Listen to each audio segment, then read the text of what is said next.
All right, welcome back to another edition of The Process Fixer. I am excited today because I have a great friend of mine, Max Hansen, the co-founder and CEO of Y Scouts, with me today. Max, welcome. We've been wanting to do this. We always have such a great time when we chat, and I always feel like I get smarter every time. So welcome. And likewise. Yeah, selfishly, I love doing this, getting on a podcast, recording a conversation that I would normally just have anyway to learn more about you and continue the conversation where we left off the last time. Absolutely. So this is great. So tell us a little bit about Y Scouts out of the gate, because I mean, you've had a rep. How many years have you been? Like I knew Y Scouts before I knew you. I mean, you've had sort of a reputation here in Arizona in particular, but please talk about Y Scouts for a couple minutes. Yeah, so Y Scouts is the first ever purpose-based leadership search firm on the planet that we know of. It was started in 2012. Prior to Y Scouts, I was in the recruiting business since 1998. I started my first recruiting company January of 2002. That company was called Job Brokers, which I think is interesting because what we learned in creating Y Scouts was nobody really wants a job and nobody really wants a broker involved if they're thinking about this at the more senior level. But the way Y Scouts kind of came to be, and I'll kind of get to back to Y Scouts very quickly here, but I got in the recruiting business, hired 50,000 people, and started to realize like I saw a lot of things happen. And I'll give this one thing that I saw happen over and over, and maybe I'll oversimplify, but I think people that are listening can understand this is we started to see the job boards. This is kind of how old I am and we are, but I started to see the job boards emerge and become a, really critical piece in how people are finding work, which is totally cool. Technology is great. The problem is most people started to realize that they were posting a job and somebody was rewriting their resume because they could see the job posting. And then they were, submitting their resume, and then they were getting in an interview process and BSing their way into getting a job. And then 2-3 months down the road, whoever hired them was unhappy because they couldn't do half the shit that they said they could. And then the person was now unemployed and they had to go find another job. And I saw this cycle go over and over. Yeah. And we worked at all levels back then. And then now we just do senior level stuff. So when we started Y Scouts, going back to Y Scouts, I was lucky that I had the luxury of billing, a lot of, we were doing, I think almost up to about 50 million at the time when we started it in the other company. So the reason why that's important is when you're able to not have to make money in something and you can test and try things, that's the position we're in. And the stuff that we tested and tried is the stuff that we do today, which we can get more into. But a lot of it had to do with the exact problem that I'm talking about. Putting a process in place where it eliminates the candidate's ability to gamify the process. And it also eliminates the candidate's ability to have too much information when you first get in a conversation. So you authentically can align them both on the soft skills and the hard skills of the role. So that's what we do. We specialize in C-level searches, and it's been a blast. And most of the companies we work with are in that like 20 to 200 range. We work with a lot of billion-dollar companies, but the average company is about the $75 million mark if you throw out all the billion-dollar companies we work with. So it's fun. And, I'd say with all the technology and everything going on in this day and age, I still think that the thing in the highest demand is great leadership. And, that's what brings us into the picture when we help people hire great leaders. That's amazing. I have two things I want to talk about that you just mentioned that I think are interesting topics. The first is Plato once said, you can learn more in an hour of play than a lifetime of conversation. And I've always felt that to be true. And I think it's like when you can genuinely talk to a candidate and really connect with them and understand what it is they're looking for, and what you need, you can really create a good connection. I tell this story years ago. I had heard that about Plato saying that, and I was with a company that was about to go public, and we were trying to hire a CFO. And we had a candidate, like you said, this guy was so good. He interviewed so well. And I just said, you know what, why don't you come over one night and just hang out? And he came over with his wife, and another group of executives were there. And I said, why don't we play Monopoly? And of course, you're going to the CFO, you should be the banker. This guy took the money and just piled it all up in front of him. Didn't separate out the 500s and the 100s and the 20s and 10s. And I'm freaking out. I'm like, wait a second, this guy's playing the banker and he's just piling up the money, and everything's like strewn all over the place. And I'm like, this guy's a great interviewer. I have a feeling he's a terrible CFO, right? Because if you can't handle the monopoly money. So I do think that happens. I think that's why a lot of times I've liked to hire people after I go play golf with them, or after I do something with them and see how they react when they have that really terrible tee shot, right? See what their reactions are going to be. And sometimes you can learn a lot from people through that genuine communication versus the rehearsed, because I've had the professional rehearsed, executives that come in for an interview and you just know they're way too prepared. There's nothing off the cuff. Yeah. Yeah. So no, it's important to do that. And I love that. That's what you do, is you don't let them be as prepared as they feel they should be, so that they give you the genuineness of the response. The other thing that you said, which was really powerful, and I don't know if you are a fan of Peter Senge, but he wrote Fifth Dimension. And then the other book is the Dance of Change. And I've been re-listening to the Dance of Change. And he said that one thing that he found that made businesses very successful was when their middle tier managers had budget for experiments. And he talked about some companies where he was like, anybody with a management title can spend $20,000 to experiment on something. If they have an idea, they just want to try. They can lose $20,000 and nobody will even bat an eye at it. And they'll just go, that's worth it. It's a worthwhile experiment. And you said it right there. When you're not as concerned about the budget, those experiments can turn into some really amazing things, right? So it's something that we need to think about in our business, to give our people enough autonomy to be able to say, hey, look, if you've got an idea, even if I don't care for the idea, spend a little bit of money, run with it, and let's see what you come up with. So I'm glad that Y Scouts is sort of a product of that, right? Yeah, 100%. Well, a couple of things that you said on that I love. First of all, I love that Plato quote, and I've never used it, but that's absolutely right. And Brian Moore, the other co-founder of Y Scouts, one of my close friends, he always said, hey, you can tell a lot about a person the way they play poker and the way they play golf. That's poker is just how they deal with the ante and counting their money and doing all that stuff. So on that, and then, kind of back to how this goes back to the practical stuff that, from Y Scouts and what people can take away. Because we don't, I will say anything I share about what we do. And I just had a presentation yesterday at Genius Network, and I really framed it I'm going to show you what we do, but I want to tell people how you can do this, because you need to, I think everybody in business, they have to have a hiring process and they have to build their hiring muscle. So they have to do this at some point. You can't completely outsource this, and not a lot of recruiters are going to come tell you that. But that's the case. Is you have to build, you have to build that muscle, on your own. And so, it's just important, like everything that we do, that we're also explaining how you could do it on your own. We wouldn't have a business if it was easy, but it is necessary for people to do it. So yeah, all the stuff that we're talking about, the main points though, on the interviewing, and really to your point, getting somebody, what we focus on, and we do covert outreach, meaning we get people in conversations. We let them know that we retain an exclusive by a company that cares so much about the complete alignment around culture and competencies that we want to take them through a discovery process to learn more about them before we get into the details of the role, to save them time. Now that might be a mouthful, but you can do this with a Gmail address. All we're simply doing is being very genuine to a candidate and saying, and proactively reaching out to them, by the way, which I think is super important, versus waiting to see, the people post their job. So you can reach out to all these people. And if you have somebody in your company, you reach out with a Gmail account and say, hey, I work for a specific company, a technology company in Phoenix. We're hiring for this role. We really believe in the alignment of soft skills first. And so I want to take you through a bit of a 15 to 20 minute series of questions just to make sure you're a fit, to save you time. So that's kind of how we address it. But usually people see it and they're like, oh, that's too overwhelming. And it might be, because we do have to reach out to all these people. But I think if you really want to hire the best people, that's what you need to do. You need to put in the effort to go reach out to these people and take them through that process of getting to know them. And I think the theory is, everybody shows up to conversations with masks on. And so if you think about, even if you're not going to go through the full covert process, think about in an interview, you got to get the mask off, to your point, really to get to know the person. And we have felt the best way to get the mask off is to focus on what they care about most, and genuinely care about it. Because the first question we ask, and you can ask, is, what do you most care about? And usually the person says, personally or professionally? And we say both. And sit back and start to take some notes, because you start to learn a lot.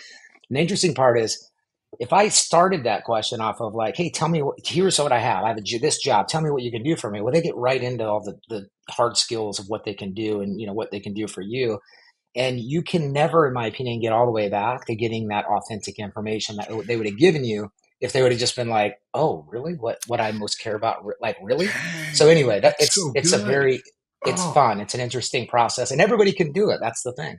yeah, Max, that reminds me, my, you know, the type of work that I do. And, you know, I go out and I talk to CEO groups all the time. And something that my therapist actually said to me that I've now been using when I go out and talk to executives is I say, look, if you want to have a difficult conversation with an employee or with a partner or with your spouse or with your kids, you are better off from an evolutionary perspective doing that in a car where you are shoulder to shoulder, because our limbic system, when we have to look somebody in the eye, we are looking for social cues and we are changing our intonation, our humor, our seriousness, our posture, all sorts of things based upon all of these things that we're seeing from that person.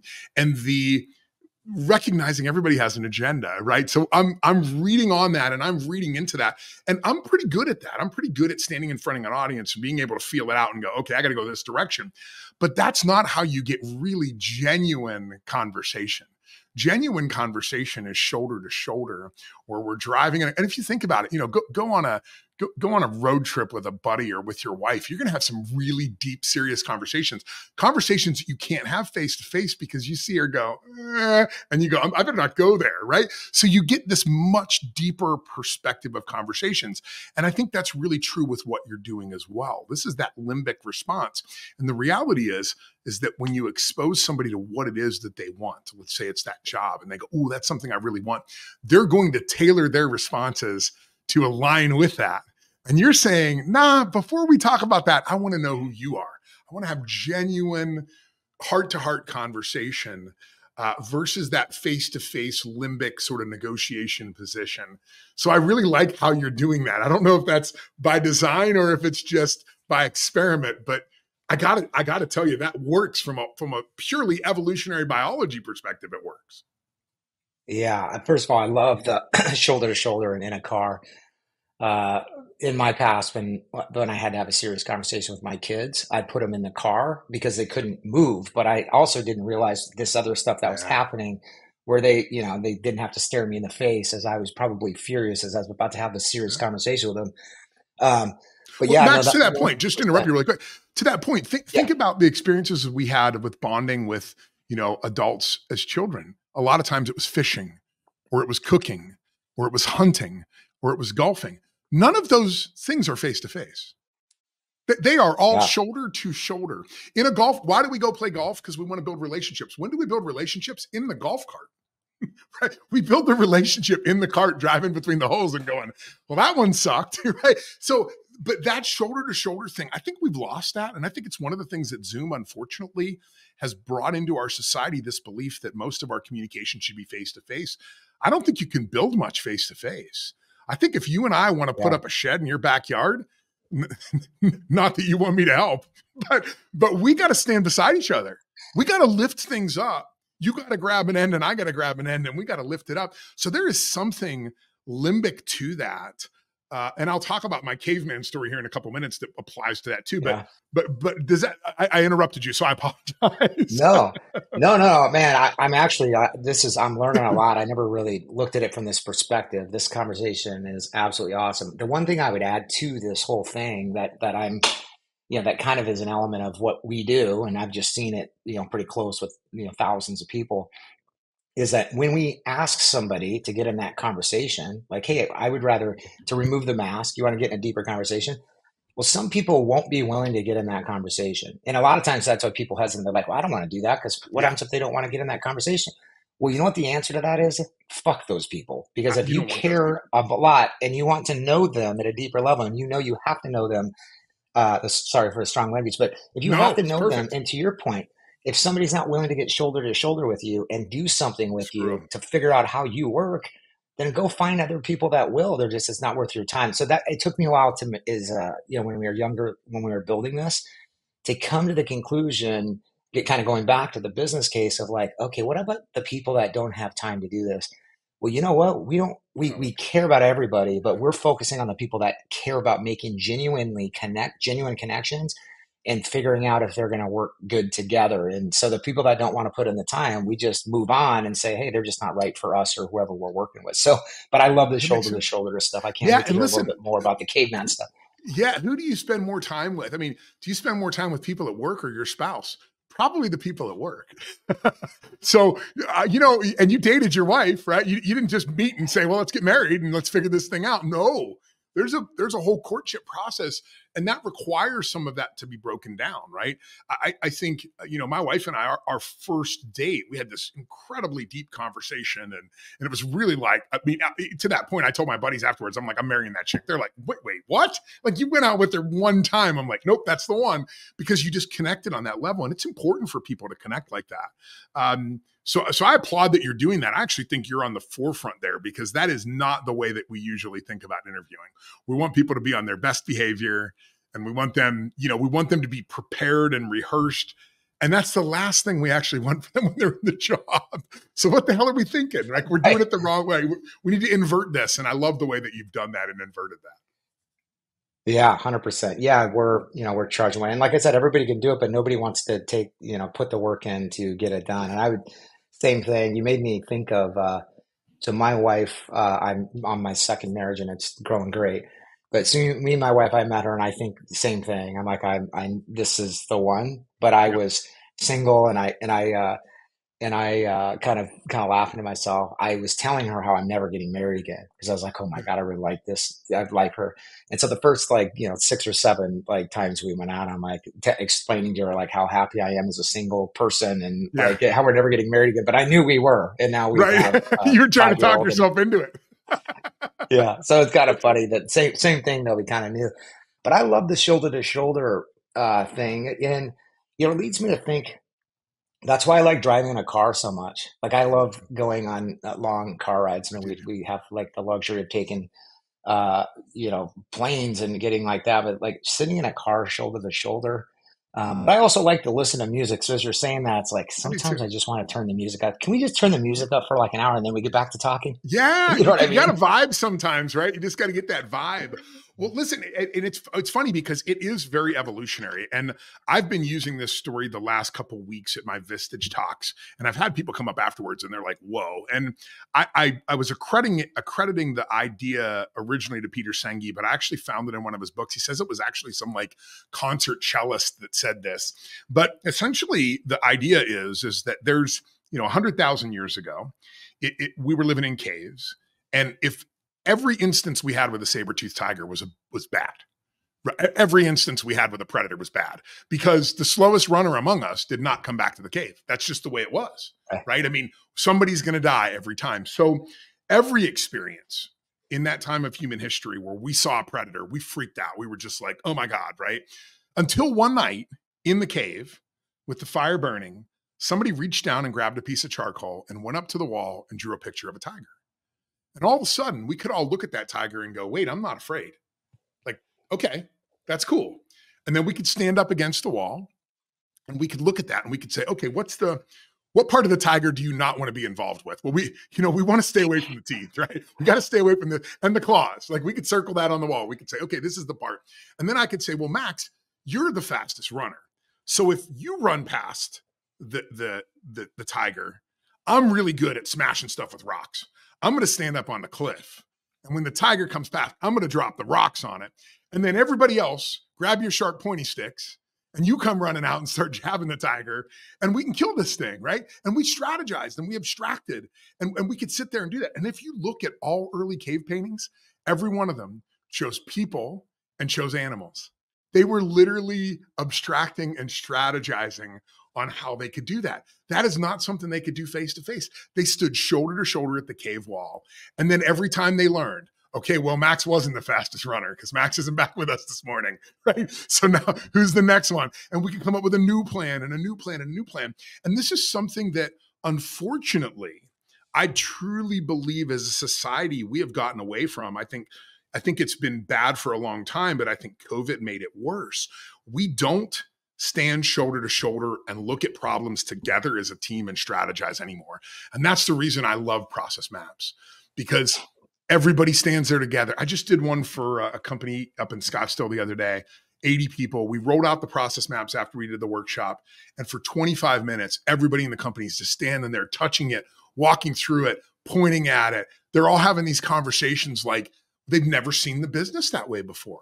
All they've ever seen is a financial statement. They never have had that chance to abstract. So that shoulder to shoulder work, I think it's very evolutionary. I think it's what got us out of the cave. I think if it wasn't for that, we'd still be walking around afraid of tigers and hiding from everything. But we don't. Listen, look, even at a tribe in India right now, if a tiger comes in and kills somebody, they just go out and take care of it. They're not afraid. I mean, they have fear, but they're like, we can strategize. We can, think about how many times you see in the old movies drawing something in the dirt, right? And they're like, you go this way, you go this way. That's what we're doing. And you can't do that face to face. That's yeah. I love it. No, and I love the, thinking about what it is you guys do too. Not getting too off the path, but what that made me think is like, I can't wait to sit down with you, go through our process. Cause like the thing that we sell, honestly, what we sell is our process. We don't, there's firms out there in the retained search world where the partner, like people, they sell the partner, and our model is different. And this is how we just brought on a managing partner, and he sees it like in old firms, they have to go get the business and people buy because of them. And then they have to do most of the work, where what we do is we sell the process. We're not selling an individual, we're selling the process. And so it'll be important to kind of map that out with you. But do you think, I was laughing, I'm like thinking, hey, everybody's coming in town for a holiday party. Do you think and I'm like, hey, by the way, we're going to do process mapping in the day, and then we're going to go do fun stuff at night. But I think we've already kind of got the agenda for the next holiday party in Scottsdale. There you go. And it's a powerful thing, right? When people get a chance to actually have their voice heard, number one, right? And have genuine conversation. And it is interesting when we do these workshops, because people are shoulder to shoulder, they will have conversations they would not have face to face, even when you're standing right next to me. Because I can say, do you see what that does? And you go, oh man, I apologize. Like, I didn't realize that my action causes you that much pain. It is very interesting how that works. And it is very limbic. People have this very limbic response. We were talking about the other day. I was talking with Rosie, the founder of Process Triage, and he said, I probably 20% of workshops I've done, somebody has stepped out into the hallway in tears and said, I'm having a little bit of an emotional moment here, because they're just not used to that, right? We're not used to being honest with each other and being genuine with each other. And that's really what that does, is it just brings people together. So that's awesome. And I think on that, we'll probably keep moving on, but what this makes me think is like what you're getting into is also the disadvantages that all companies have. And I know this is kind of the obvious statement, but that are remote, and the only face-to-face time they get is literally face-to-face, instead of in an office, you're shoulder to shoulder. And we're using these as kind of, in loosely, but I think that's what we got to start to understand is like, what do we gain? So maybe get more shoulder to shoulder. And then how do we, is there a way, and this is maybe a question for you, is there a way to get that shoulder to shoulder limbic in a Zoom video over, I don't know the answer to that, but is it possible? Because people are going to have to figure that out, I think. I think you're right. I don't, from my experience, it's hard to establish that relationship over Zoom. You can maintain it. And actually, it's interesting. I was talking with Rosie the other day, and I said, have you ever done any of these on Zoom? And he said, I tell people to turn their camera off. I'm like, turn off your cameras. I don't want to see your face. Because if I see your face, now the problem is with Zoom is I can do an 8-hour workshop with a team and they leave energized. Let me tell you, if I put you on an 8-hour Zoom, Max, you're done, right? And it's just like, you feel like you just went through a grinder. So it's hard. And a lot of the reason for that is because we're looking at each other, because we're reading all the social cues. When you don't have to do that, and you can just get that vibe, that feeling in the room where you're like, okay, this is working. Like, you can sort of vibe together. Hey, listen, I was a musician for years. I mean, we used to call it there's players that I played with that we just gelled. Like, you could just feel it in the first 20 minutes. You're like, I know where this guy's going. He knows where I'm going. This is just great. We can just play. So there is something I do believe that it's difficult to take 300,000 years of human evolution and say, let's try to put it in Zoom, right? It just doesn't work very well. I think you can keep that relationship though, once you've established it. One of the most impactful things I've ever heard, I was at an event one time doing a workshop, and one of these guys came up to me afterwards and he said, I did a workshop 30 years ago, at a conference in New York City. And in that workshop, they had us take Lincoln logs, and one of us was blindfolded, and we had to build with these Lincoln logs, and other people would tell us what to do. And he was like, and it was really impactful. And I said, yeah, because 30 years later, you're still telling me the story about it. I'm like, do you even remember what your sales were that quarter for that company? He's like, I don't even remember anybody's name. I'm like, yeah, but you remember that experience, right? People together, working together. So I do think we've lost some of that. And I think it is, as organizations, we're going to have to look at how do we bring people together at times, and then let them go back and do the work, and then bring them. It's almost like an expansion and contraction thing, but it's hard, particularly like I remember my wife, 13 years working remote for Salesforce. That's really hard to keep relationships with people. But the people that she went on job sites with, she still talks to this day. People that she only knew via Zoom, once you're gone, you're no longer in the Zoom chat, you're out of there, and everybody forgets about you. So I do think there's something to it. And I also think that it's difficult to produce really high quality creative work remotely. I think you can do accounting work. I think you can do repetitive tasks remotely. And but I think that high quality create, build, design kind of thing, it's still hard to build a house on Zoom. You gotta be able to do that. And that camaraderie that comes from it, I think, is really important. Yeah, 100%. Yeah. Let's talk a little bit about the outcome, because I love what you said earlier. You're like, there's lots of companies that do this, but really the process is what matters, because I say this all the time. Every business is in the same business. We all transform inputs of some type into outputs, and we hope we get better outcomes than our competitors. The problem is that 98% of the CEOs I talk to, when I say, how is the sausage made? They fumble around and go, I don't know, man. They're just people down there. Like, just let them do their thing. So, but that is that most important part, because where quality is created is in your process. I did a video this morning and I said, look, I had a CEO I ran into out in Charlotte, and I was talking to him after this talk. And he said, how do I know if I need to improve my process? And I said, okay, I want you to hold your hands out. And every time I say one of these words that you've heard somebody in your company say in the last week, put up a finger. Inspected, reviewed, monitored, audited, checked, status update, double check, validate, authorized, approved. And he's like, okay, I'm at 10. I'm like, all of those are signs that you don't trust your process, because you wouldn't have to check it if you knew the work was good. So every one of those things that you're doing, and I'm like, how many hours a month do you spend doing those things between you and your entire team? He's like, I don't know, 1,000 hours a month. I'm like, yeah, think about that. He's like, damn, man, like we don't know our process. Our process isn't special. It's just a bunch of people thrown into a pit trying to get work done. But I think what you've talked about here is you focused on the process, doing the process differently. And because of that, you still produce the same output. You just produce a way better outcome, which is pretty cool. Yeah.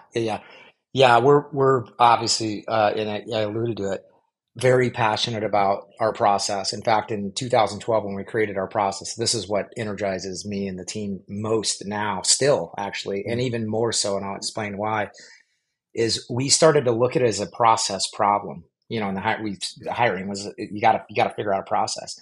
A couple things I'll bounce around.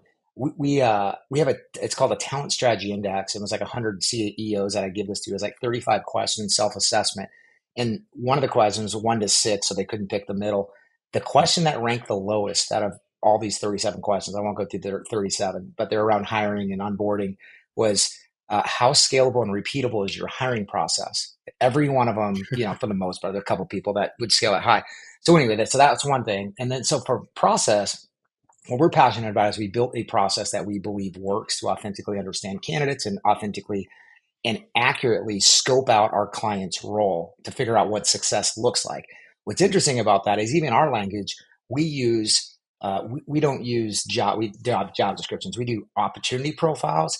And what we're looking for in every role is the 3 success outcomes. So you talk about success outcomes. What does this person need to achieve in the next 12 to 18 month window in order to be successful? Now, there can be more than 3, but the idea of role visioning and success outcome design is figuring out what this person needs to achieve in the next 12 to 18 month window to be successful, usually when it's a C-level role, it's what the company needs to Yeah. achieve. And then we have a process to do that. And the reason why I say it's more energizing, and this is awesome because there's so much that I'm thinking about, we can talk about even after this with, kind of what you guys are doing, Yeah. is we're building a piece of software called Scout Path, and we're doubling down on the fact that we have a better process, and I'm doubling down. Our purpose is to transform how people and companies connect to work that matters. What does that mean? That means that and it took me a while to figure this out. We're figuring out how to leverage people's time more so the people we work with, they can spend less time in our process and get a better outcome. So we're kind of attacking it from both ends through technology and things that we're using. But process is so important to us because that's what we're selling is the Y Scouts way. That's our process. So this conversation's amazing, and I now realizing how much Why it's so impact you important. could have with us. Yeah, Totally, man. And listen, I mean, you're so right. And I appreciate what you're doing because I truly do believe that there is a movement that's coming. And AI, the effect of AI, it is not going to be just speeding things up, but it's going to separate, the great from the good. And the people who have see, if you think about it this way, and I've given this example before, we've all heard of the shit hitting the fan, right? It's like if I have a big bag of shit and I have a fan here and the shit's moving towards the fan, do I really want to speed the fan up? No, I want to get rid of the shit and slow the fan down. And that's what happens, unfortunately, when companies don't think about process. They have all this shit in the process. And then they're going, well, let's get AI. I'm like, do you have any idea how stupid that is?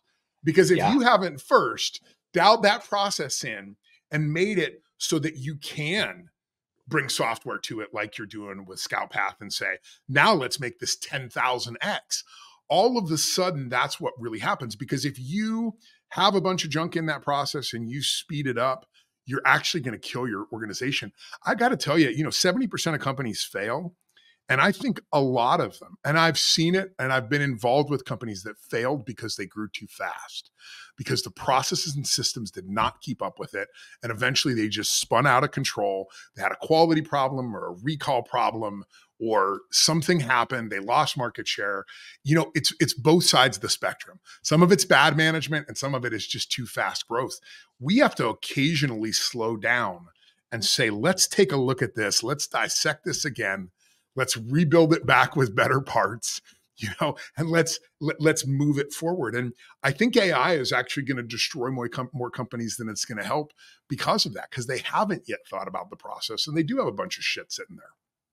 Yeah, 100%. Yeah, you made me think as I'm sitting here, we're shoulder to shoulder, at least in the screen. Yeah, on the screen. Right. I'm on your left, and I think if you get the people side right, that's what we focus on, and then you get the process side right, you're really probably 90% the way there. I mean, you can look at like an EOS model or something like that. Obviously, there's all this other stuff, but I think most of that's going to fall under those two categories as people and process. It's very you get true. those two things right, and there's not a lot left. I think so it's interesting. So I'm just sitting there. Yeah, it's really good. And listen, this brings up a point because EOS is exceptional at training and enforcing things. And I know you use EOS. I'm a big fan of EOS. Actually, a number of the folks here in town, the EOS people here in town, even ones that we know, have been coming through my training. Why? Because they understand that EOS is a system to train and enforce. You have a stable company and you want to train people on how to do things and enforce that training and get the results that you're looking for. But there's a flip side of education. See, since the 1940s, we've only been taught a train and enforce mindset in American education. And this goes back even farther. It goes back to Ford, where Ford's like, I need workers on the line that can listen and obey and get things done. And then after World War II, we had a whole bunch of military guys that came back that were told, when your boss says duck your head, you duck your head, because that means a bullet's coming at you, right? So we have a whole part of our society for 100 years that was really big on, I'm going to train people to do the work, and then I'm going to enforce that training and reinforce that training.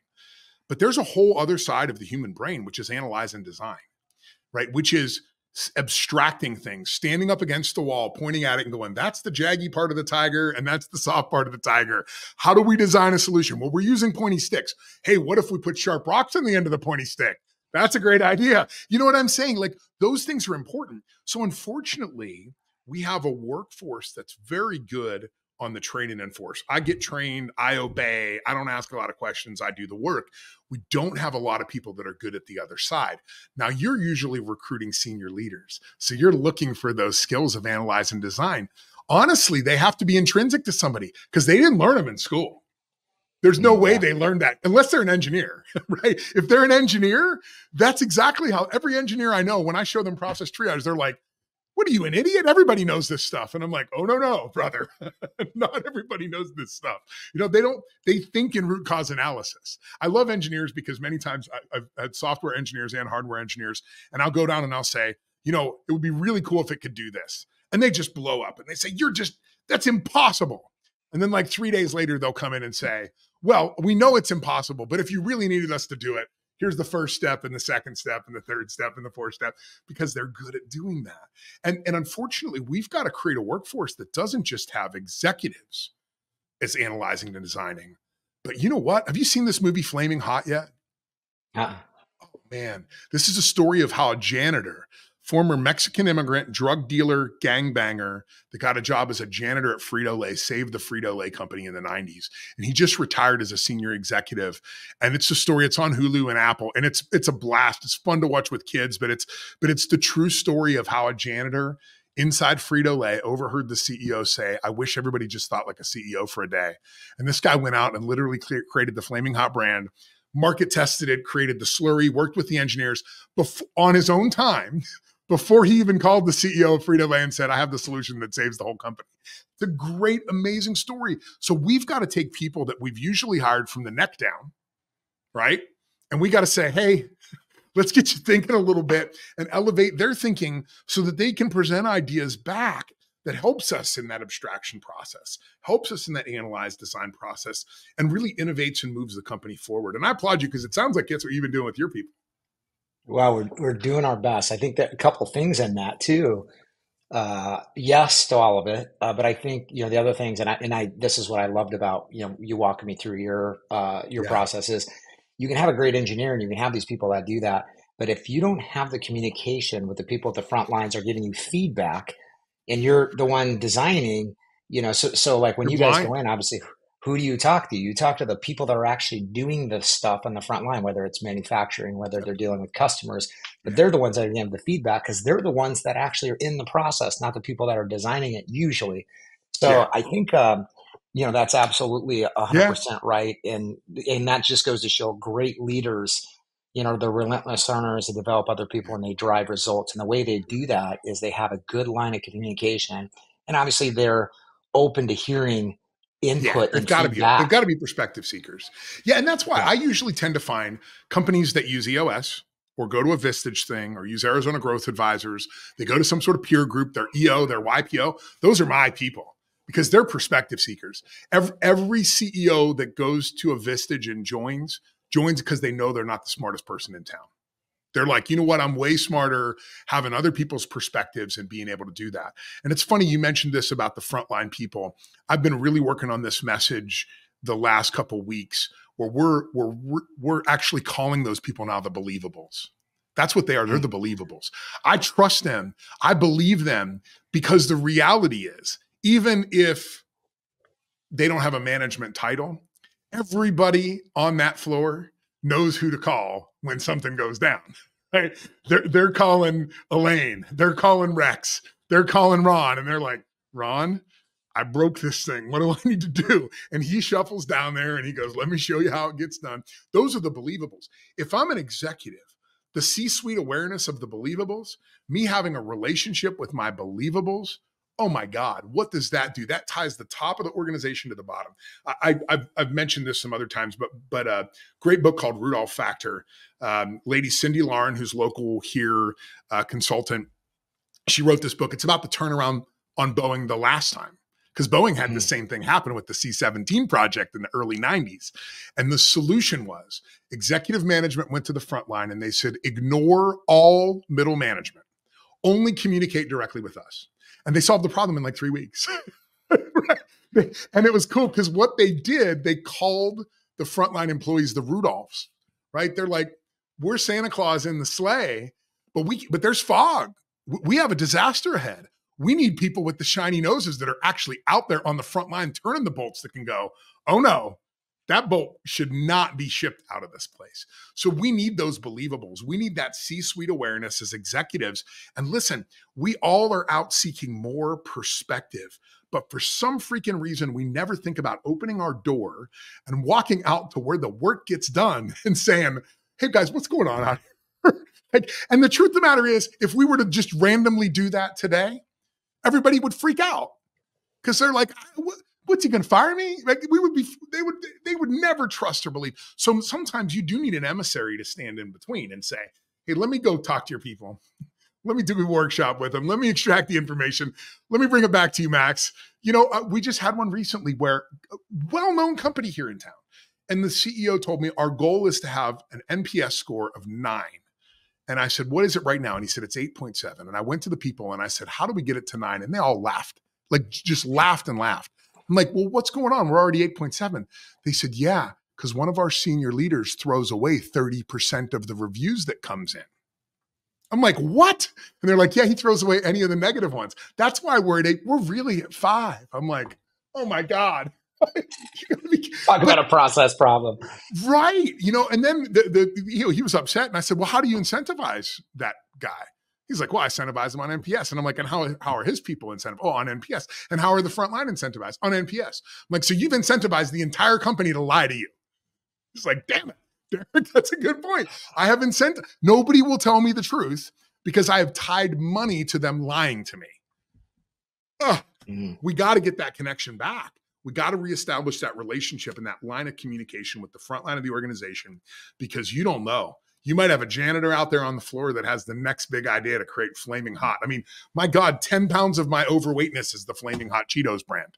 It's like the reason I'm fat is because of Flaming Hot. This Mexican immigrant janitor did it. So there's so much power in that. But I do believe that some of the reason that we don't do that is because we're afraid. Right. I think deep down inside, we know that something's wrong and we are not sure if we want to face that thing. Yeah, I think the other thing that I think about when you talk about that is I think one of the things that I've done myself and I've been coached to do, and I've shared this with a lot of people, because we hire senior level folks and they go to work and then sometimes they need a little help to figure out like how to understand how things are going. The quickest way, I think, to understand how things are going in a business and to keep this line of communication open in order to make the changes in the stuff that we're talking about, to fix processes and, put an ego aside and like just attack the problem and not the people, is I think senior level leaders and leaders in general, all the way down, is the relationship when you have somebody reporting to you. I think the most important question to ask them, like, every couple of weeks, is on a scale of 1 to 10, how do you think you're doing in your role? Because, and then they're telling you, and then they give you a number and you just say, what's in the gap? And they'll say, well, I think, it's a 7, and they'll talk about what's in the gap. And that keeps the relationship good, because I think the reason why relationships get crazy in the workplace, I believe, like one of the main reasons, and I'll even go as far as, this is like, hopefully you don't take this, hopefully this is PC, but this is the reason why people go postal, is because they think they're doing better in their job, in their role, than whoever is in charge of them, because they never ask. And so then when you ask, and as long as you guys agree, if you're the person that's somebody's reporting to you, as long as you guys are on the same page of like where they truly are at on that scale and what's in the gap, the rest of it can be figured out. So that's one thing that that you're kind of helping me realize, is like, yes, you can make all the process changes. You still have to communicate in order to figure them out and implement them and then keep iterating them. So this is such a powerful thing. And I think, the other thing that we haven't been taught since the 40s, like actually in the last 100 years in school, we haven't been taught analyze and design. The other thing that hasn't been taught, which used to be taught in school, was dialogue. See, we talk about conversations. Dialogue is different. Dialogue is structured conversations where I have a certain amount of minutes to talk, and then you have a certain amount of minutes to talk. And there's a facilitator there that makes sure that we all play by the same rules. And the cool thing about dialogue is this: when you do that with employees and you say, I genuinely want to hear from you, no consequences will come from this. Even if you tell me, we work with a company where they actually have an open door policy and say, if you have a drug or alcohol problem, come and tell us, and you will get your job back after we pay for your rehab. Even if you're a heavy equipment operator for us, we will get you a job back. We will guarantee We don't want you operating machinery if you have a substance abuse problem. So we'll make sure you get paid. We'll take care of it. And we don't do that enough. But dialogue's interesting because the good dialogue facilitators will have the employees talk for 3 to 5 minutes, then the executives talk from their perspective. And they'll go back and forth a few times. And then the best ones will say, okay, now switch roles. Employees, you have to argue think about this as the CEO from their perspective. And they have to do this. And really quickly, people start to have great conversations and start to say, you know what? I see it now. Now I understand why you're pressuring us to make sure that we get all these orders out at the end of the month, because financial incentives with the bank, our credit line is tied to that. We can work on that, boss. We can help you get it done a week earlier so that we don't have to work through all that stress.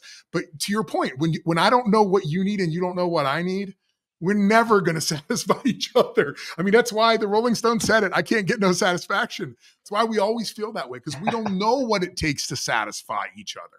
But if we do, and we align, and I'm working with a company right now where I'm like, we should ask our employees, where do they see themselves in 10 years, and really get an honest response, and then try to align our corporate goals to get them there.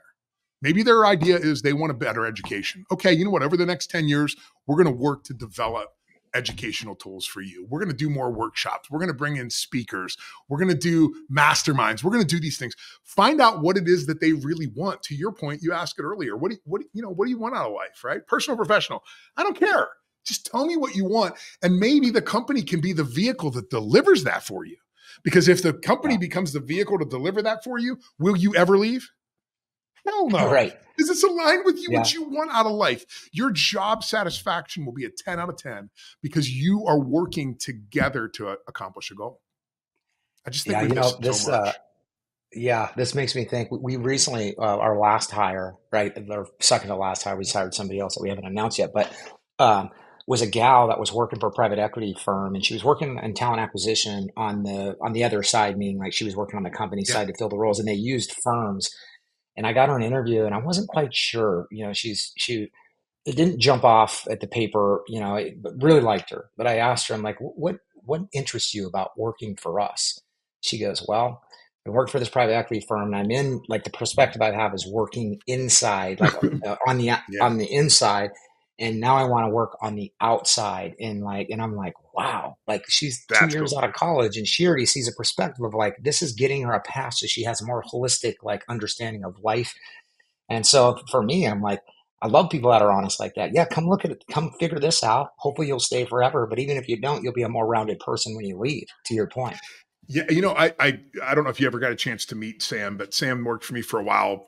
Worked in the culture of Dutch Bros and the training of Dutch Bros employees. And one of the cool things about Dutch Bros is when you first start working there, they know you're not going to work there for your whole life.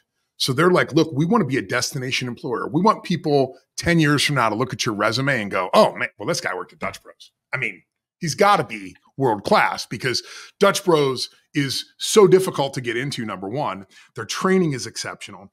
But the funny thing about their training, Max, is that they train on things like how to balance your checkbook. That's not about business. They train on how to have they understand these are a bunch of high school kids. So they train on how to break up with a partner that's not good. They train them on life skills so that when they come to work, they're better human beings. Right? I mean, if you go to work and you're stressed out about money and your relationships, you're not going to put out the best work. So let's just solve all that stuff. I mean, I did it last year with my employees. I said, everybody go buy a brand new mattress and send me the receipt. Because I had some 20-year-olds working here. I know the mattress they're sleeping on. It's got springs sticking out of it. I'm like, if they sleep better, do I get a better end result? Of course I do. What does it cost me? $1,000 for a Casper mattress? Why would I not buy everybody a new mattress? I'd be a fool not to do that. If I make their life better, make their work better. So I think it really is about aligning those two things, aligning what they want out of life, but also recognizing that more than 2/3 of their life is not here. And if you can improve that as well, oh my God, now you really have something. Yeah. I've got to jump on another call, but I do like. I do too. I was going to say we're almost at time, anyways. Max, tell us. Please, final thoughts, and then I ask you to tell us how to get a hold of you. Man, final thoughts are I can't wait to spend some more time with you. I know. Like I know like this isn't we're talking about just stuff, but like I'm glad we did this because it just gets me more that hey, we're building what we believe is a world-class hiring process. You guys helped break prior processes down. Maybe Yeah. we should have spent more time together. I can't wait to spend Absolutely. more time. But I will say, I'll finish on this. When I think about it, it's people, strategy, and processes. If you focus on those two things, you get those two things right, you'll figure the rest out. And so I think we might be a little biased because it's you and I on this call, but Yeah, but those are some two important things that you got to get heck right. So you yeah. guys get that right and focus on those, and some of the other things you talked about, which were wonderful, taking care of employees and making them comfortable. If they work from home, maybe buy them a new chair. I mean, you're not paying for an office now. You might as well buy them a No. chair. So Yeah, I'll make them end on comfortable. that. No, that's great. And how do people find you? Yscouts.com? Oh, yscouts.com. The other thing that I've been doubling down on just recently, Yeah. and I think that's how we ended up here, was content on LinkedIn. I just kind of feel Yes, like your a content's lot of incredible. people. I love it. I Yeah, see I'm your just stuff trying all the to time, so I'm like, I love it. and keep giving input, like on what could be Yeah, better, what do you want to hear, ask questions. Like I want to really nail that and really deliver value to people in a short period of time. So nice. thanks a lot for today. This was amazing. Thank you, Max. This was great. Thank you all for joining us. Until next time. You ready? Let's go. Welcome to the process fixer. Help you see the bigger picture. Derrick Mains is the elixir. Cut and waste away like scissor. Woo! Got a problem, he can solve it. He's an expert with the process, so for sure you'll see a profit. Bottom line profit. Analyze the work your people doing every day. Expose the inefficiencies getting in the way. Advise you how to automate, outsource, abbreviate, eliminate, innovate. Now there's more food up on your dinner plate.